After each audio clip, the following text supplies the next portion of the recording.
Already చన్నీళ్ళ స్నానం చేసే వచ్చానండి. అయితే ఇంకే పడుకో. ఒళ్ళంతా హోనం అయిపోయిందబ్బా. అయ్య బాబు అనసూయ గారు మీరా? అయ్య బాబు, ఎప్పుడో పెళ్లిలో చూశానండి ఇలా బక్కగుండేవాళ్ళు. మీరేంటండి ఇంత గ్లామర్గా అయిపోయారు?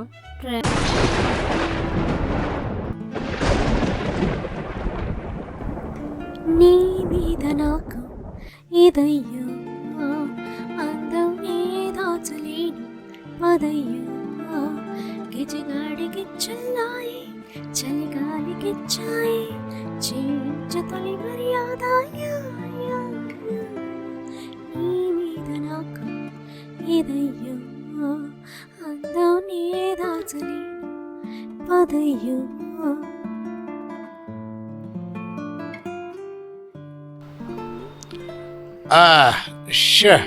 అమ్మాయ,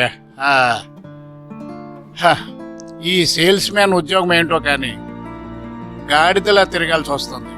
ఛా, రోజుకి ఎన్ని మైళ్ళు తిరుగుతున్నానో నాకే లెక్కలేదు. ఈ వయసులో నాకు అవసరమా? తప్పదు మరి. డబ్బు కావాలంటే చేయాల్సిందే మరి. ఇది ఎక్కడుంది? ఏ స్నానమో చేస్తూ ఉంటుంది. ఈలోగా ఒక కునుకు లాగిద్దాం. అమ్మాయ, అది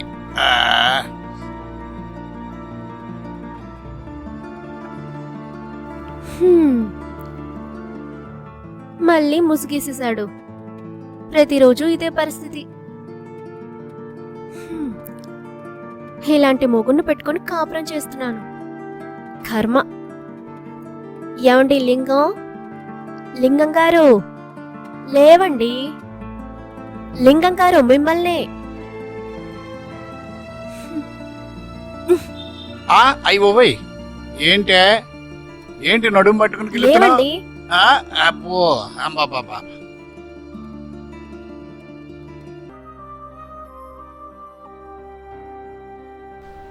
ఏంటే నిద్రపోతుంటే డిస్టర్బ్ చేస్తున్నావు? ఏంటండి ఇంటికి వచ్చిన వెంటనే నిద్రేనా? మరి ఇంకేం చేయమంటావు?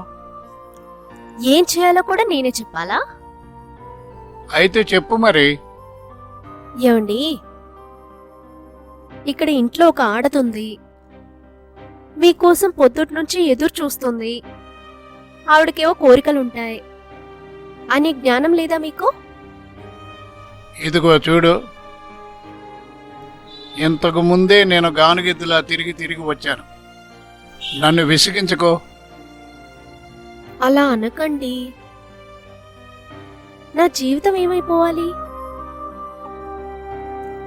మిమ్మల్ని కట్టుకున్నాక నాకేమన్నా ముచ్చట అచ్చట ఉందా?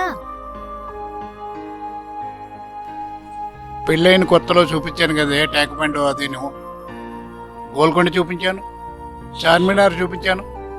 ఇంకేం కావాలి? అన్నీ చూపించారు. మీ మగతనం మాత్రం ఇప్పటి వరకు చూపించలేదు. ఊరుకో. మగతనం అంటే అది రాసిపెట్టి ఉండాలి. ఏదో నేను కొంచెం వీక్. ఫ్యామిలీస్ సరిపెట్టుకోవాలి. అంత వేడిగా ఉంటే వెళ్ళి చన్నీళ్ళ స్నానం చేసి వచ్చి పడుకో. ఆల్రెడీ చన్నీళ్ళ స్నానం చేసే వచ్చానండి. అయితే ఇంకే పడుకో. ఒళ్ళంతా హోనం అయిపోయిందబ్బా. చన్నీళ్ళ స్నానం చేసి పడుకోవాలంట. గొప్ప సలహా ఇచ్చారు. ఇంకా నయ్యం, వేనీళ్ళ స్నానం చేసుకోమనలేదు.